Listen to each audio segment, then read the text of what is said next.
धन धन सतगुरु तेरा ही आसरा। प्यारे सतगुरु जी की प्यारी सात संगत जी, आप सभी का हार्दिक स्वागत है हमारे YouTube चैनल रूहानी चमत्कार में। इस वीडियो के द्वारा आप सभी को हम ये संदेश देना चाहते हैं, ये बताना चाहते हैं कि हम जब शहंशाह जी से माफ़ी मांगते हैं तो हमें शहंशाह जी माफ़ कर देते हैं। इसके अलावा भी हमारी छोटी मोटी गलतियों को शहंशाह जी वैसे भी नज़रअंदाज कर देते हैं और हमें माफ़ भी कर देते हैं, और जिसका हमें खुद को पता भी नहीं चलता।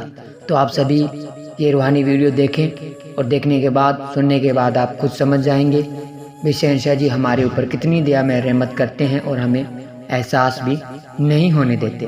तो आप सभी ने इस रूहानी वीडियो को पूरा देखना है जी, और साथ साथ सुमरन करना है। धन धन सतगुरु तेरा ही आसरा, धन धन सतगुरु तेरा ही आसरा।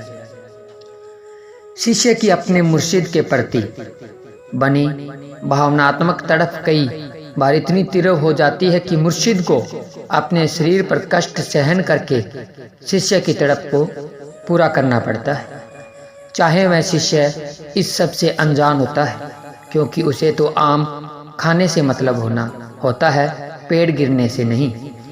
सच्चा सतगुरु सब कुछ जानते हुए भी शिष्य का सम्मान रखने के लिए उसकी हर जायज़ सोच को सत्य करके दिखला देता है, जिसका आंतरिक रूप प्रेम की मस्ती में कुछ और ही हो गया होता है।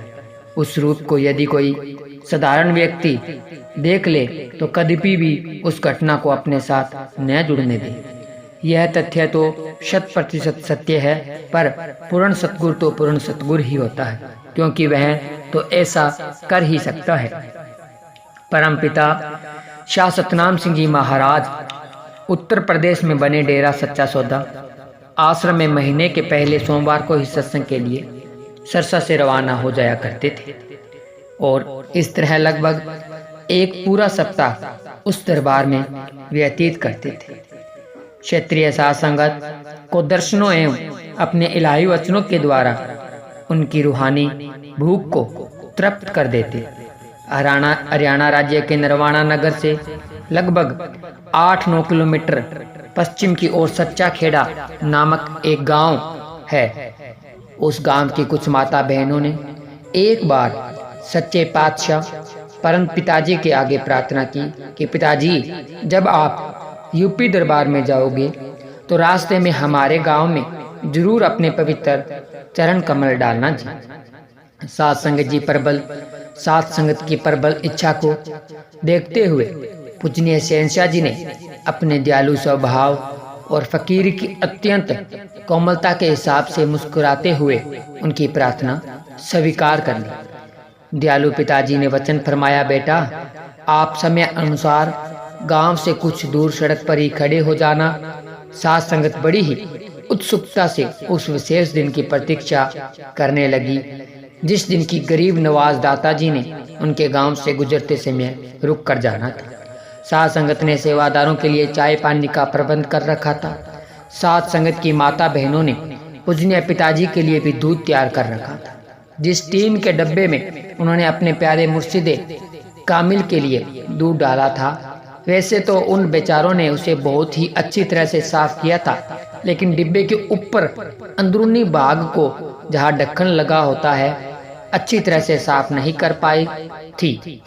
जब उन्होंने डिब्बे में गर्म दूध डाला तो डिब्बे के मुंह पर अंदर वाली तरफ में जमा हुआ जंगाल व घी पिघलकर दूध में मिल गया, यानी दूध जंगाल रंग का हो गया। वह जनवरी का महीना था और धुंध कोहरे के साथ कड़ाके की सर्दी पड़ रही थी।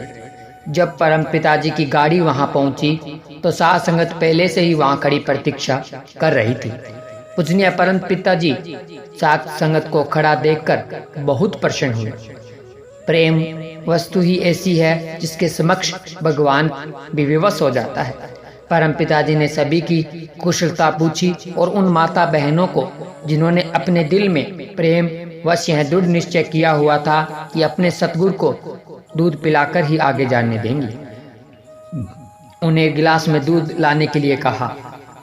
अब जब गिलास में दूध डाला गया तो डिब्बे में दूध के ऊपर बनी जंग और घी मिली हुई लाल रंग की वो परत सारी की सारी गिलास में आ गई। परम पिताजी के अतिरिक्त साथ आए सेवादार भी ये सब दृश्य देख रहे थे, किंतु अत्यंत प्रेम और मस्ती युक्त इस अलौकिक वातावरण में एक भी सेवादार को साहस न हुआ कि इस संबंध में कोई एक शब्द भी मुंह से बोल दे। परमपिता जी ने फरमाया, भाई इतना नहीं, थोड़ा कर दो। सेवादार ने गिलास में से थोड़ा सा दूध वापस डिब्बे में डाल दिया, जिस कारण कुछ थोड़ी बहुत वो लाल परत गिलास में से कम हो गई, पर फिर भी काफी परत अभी भी उस गिलास वाले दूध में शेष थी। साथ संगत का प्यार व उन माता बहनों की हार्दिक इच्छा थी, इसलिए पूजनीय दयालु पिताजी ने उनके प्यार को देखते हुए दूध का वो गिलास अपने पवित्र कर कमलों से पकड़ा और सहज भाव से प्रसन्नता पूर्वक बहुत ही प्रेम से धीरे धीरे पी लिया और शेष दूध शहंशाह जी के आदेश अनुसार सेवादारों को पिला दिया गया। इसके पश्चात परम पिताजी ने मुर्शिद प्रेम में से भरपूर समूह साथ संगत व उन माता बहनों को अपार खुशियां प्रदान की और अपना इलाही आशीर्वाद देकर वहां से रवाना हो गए। पाठकगण तनिक ध्यान दे कि इस भाग के आरंभ में जो परिभाषा दी गई थी, क्या उसमें इस उदाहरण में कोई अंतर है? बिल्कुल भी नहीं। वास्तव में रूहानियत का ये मार्ग ही ऐसा है कि प्रसिद्ध शिष्य के प्रेम में इतना मस्त हो जाता है मुर्शिद कि सारा संसार उसे भूल जाता है एवं प्रेमी सतगुरु की वैराग्यमयी भावना से उधीन हो जाता है। नहीं तो कोई ऐसी बात नहीं जो उससे कुछ छिपा रह सके। वह तो अंतर्यामी है तथा सर्वव्यापक भी है। बंदे का चोला धारण करने से उसकी इच्छा अथवा शक्ति में कोई अंतर नहीं आता।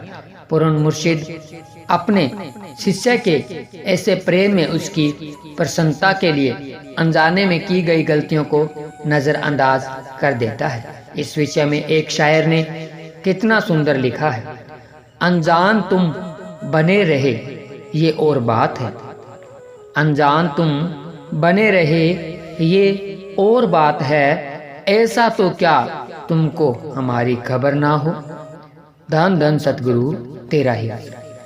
प्यारे सतगुरु जी की प्यारी साध संगत जी, आप सभी ने सुना रूहानियत से भरा हुआ ये वाक्य। तो आप जी को ये रूहानी वीडियो कैसा लगा हमें कमेंट करके जरूर बताएं, और आप सभी इस वीडियो को ज़्यादा से ज़्यादा लाइक करें, शेयर करें, ताकि ज़्यादा से ज़्यादा साध संगत तक ये रूहानी वीडियो पहुंच सके। और साथ में पवित्र नारे के रूप में कमेंट भी जरूर करा कीजिए। और अगर अभी तक रूहानी चमत्कार यूट्यूब चैनल को सब्सक्राइब नहीं किया है तो चैनल को सब्सक्राइब करें। मिलते हैं जल्दी एक और रूहानी वीडियो के साथ, तब तक के लिए धन्यवाद। धन धन सतगुरु तेरा ही आसरा, धन धन सतगुरु तेरा ही आसरा।